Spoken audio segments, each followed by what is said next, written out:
ரொம்ப பசி எடுக்குது, காசு வேற காலி ஆயிடுச்சு. அவர்கிட்ட போய் வேலையாச்சும் கேட்கலாம். ஐயா, உங்ககிட்ட எதனா வேலை இருந்தா தர முடியுமா ஐயா? என் வீட்டுக்கு எல்லாருக்கும் ஆள்லாம் இருக்கிறாங்கப்பா. பன்னிங்களுக்கு சோறு கொடுக்குற வேலை வேணா இருக்குது, அது வேணா பாக்குறியா? சரி ஐயா. அதோ இங்க பன்னிங்க இருக்குது, இங்க சோறு இருக்குது, போய் கொடு.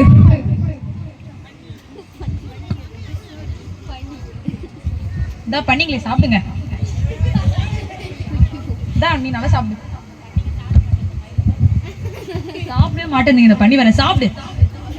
ஐயோ, என் தொலைந்து போன மைந்தன் வருவானான்னு தெரியலையே, எங்க போனான்னு தெரியல. நல்லா சாப்பிடு, நல்லா சாப்பிடு.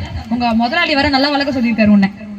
சே, இந்த பன்னிங்க கிடைக்கிற சாப்பாடு கூட எனக்கு கிடைக்கலையே.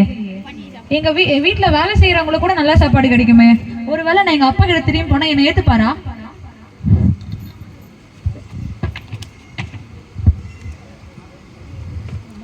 அப்பா, என்ன மன்னிச்சிருங்க.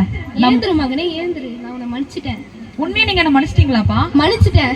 யார் இங்கே வாருங்கள். என் மகன் இறந்திருந்தான், உயிர் தெழுந்துட்டான். அவனுக்கு உடுத்த ஒரு நல்ல பட்டாடையும் போடுவதற்கு காலனையும் முத்திர மோதிரையும் கொண்டு வாருங்கள்.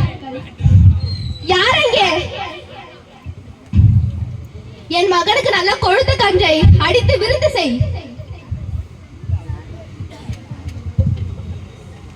இந்தா மகனே. ரொம்ப நன்றிப்பா.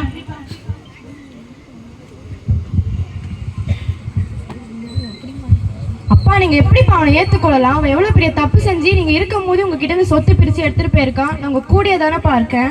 அது இல்லப்பா, என்னதான் இருந்தாலும் அவன் சொத்துக்களை வேஸ்ட் பண்ணிட்டாலும் அவன் மனு திரும்பி வந்திருக்கான். உன்னோட ஆஸ்திக்காக அவன் வரலப்பா, நம்மளோட பாசத்துக்காக தான் திரும்பி வந்திருக்கான்.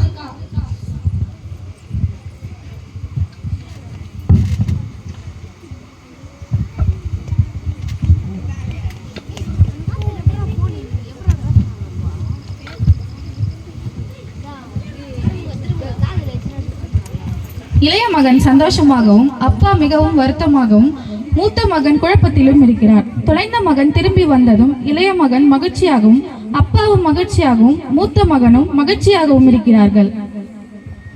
நாமும் மனம் திருந்திய மைந்தர் போல் வாழ கற்றுக்கொள்வோம். இயேசுவிடம் வாருவோம்.